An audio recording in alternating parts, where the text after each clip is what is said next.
ಜಿಲ್ಲಾಡಳಿತ, ಜಿಲ್ಲಾ ಪಂಚಾಯತ್, ಜಿಲ್ಲಾ ಕಾನೂನು ಸೇವೆಗಳ ಪ್ರಾಧಿಕಾರ ಹಾಗೂ ಮಹಿಳಾ ಮತ್ತು ಮಕ್ಕಳ ಅಭಿವೃದ್ಧಿ ಇಲಾಖೆ ಸಂಯುಕ್ತ ಆಶ್ರಯದಲ್ಲಿ ಶಿವಮೊಗ್ಗದಲ್ಲಿಂದು ಹಮ್ಮಿಕೊಂಡಿದ್ದ ಮಹಿಳೆಯರು ಮತ್ತು ಮಕ್ಕಳ ಅನೈತಿಕ ಸಾಗಾಣಿಕೆ ತಡೆಗಟ್ಟುವಿಕೆ ಕುರಿತು ವಿವಿಧ ಭಾಗೀದಾರ ಇಲಾಖೆಗಳ ಅಧಿಕಾರಿಗಳ ಜಿಲ್ಲಾ ಮಟ್ಟದ ತರಬೇತಿ ಕಾರ್ಯಾಗಾರವನ್ನು ಜಿಲ್ಲಾ ಕಾನೂನು ಸೇವೆಗಳ ಪ್ರಾಧಿಕಾರದ ಸದಸ್ಯ ಕಾರ್ಯದರ್ಶಿ ಹಾಗೂ ಹಿರಿಯ ಸಿವಿಲ್ ನ್ಯಾಯಾಧೀಶ ಎಂಎಸ್ ಸಂತೋಷ್ ಉದ್ಘಾಟಿಸಿದರು.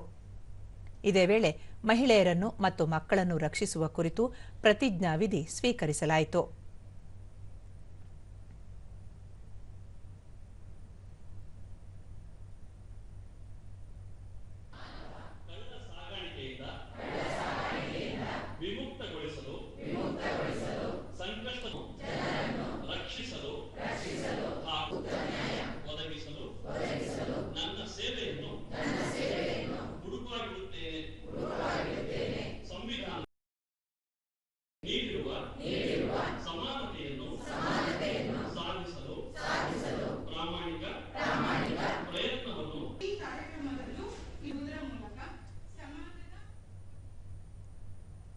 ಈ ಸಂದರ್ಭದಲ್ಲಿ ಉಪವಿಭಾಗಾಧಿಕಾರಿ ಸತ್ಯನಾರಾಯಣ, ಡಿವೈಎಸ್ಪಿ ಬಾಬು ಅಂಜನಪ್ಪ, ಬಾಲ ನ್ಯಾಯ ಮಂಡಳಿಯ ರೇಖಾ, ಮಹಿಳಾ ಮತ್ತು ಮಕ್ಕಳ ಕಲ್ಯಾಣ ಇಲಾಖೆಯ ಉಪನಿರ್ದೇಶಕರಾದ ಭಾಗ್ಯ ಬಣಕರ್ ಸೇರಿದಂತೆ ಮತ್ತಿತರರು ಉಪಸ್ಥಿತರಿದ್ದರು.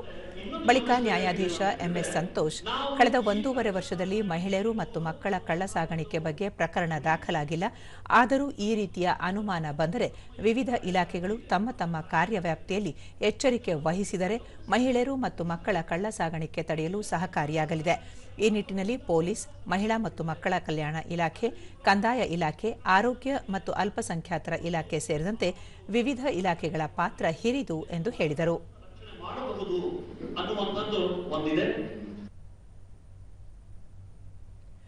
ದೂರದರ್ಶನದೊಂದಿಗೆ ಭಾಗ್ಯ ಬಣಕರ್, ಮಹಿಳೆಯರು ಮತ್ತು ಮಕ್ಕಳ ಅಕ್ರಮ ಕಳ್ಳ ಸಾಗಾಣಿಕೆಯನ್ನು ತಡೆಗಟ್ಟುವ ನಿಟ್ಟಿನಲ್ಲಿ ಗ್ರಾಮ ಪಂಚಾಯಿತಿಯಿಂದ ಜಿಲ್ಲಾ ಪಂಚಾಯಿತಿಯವರೆಗೆ ಸಮಿತಿ ರಚಿಸಲಾಗಿದೆ.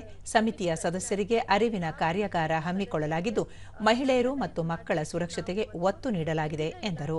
ಅಧಿಕಾರಿಗಳನ್ನು ಮತ್ತು ಸಿಬ್ಬಂದಿಗಳನ್ನು ಕರೆಸಿ ಯಾವುದೇ ಮಹಿಳೆಯರು ಮತ್ತು ಮಕ್ಕಳು ಸಾಗಾಣಿಕೆ ಆಗದಂತೆ ತಡೆಯಲು ನಾವೆಲ್ಲ ಒಟ್ಟಾಗಿ ಒಂದು ಕ್ರಮ ವಹಿಸಬೇಕಾಗಿದೆ ಅಂತ ಹೇಳಿ ಈ ಸಂದರ್ಭದಲ್ಲಿ ಇವತ್ತು ನಾವು ಕಾರ್ಯಾಗಾರವನ್ನು ಹಮ್ಮಿಕೊಂಡಿದ್ದೇವೆ.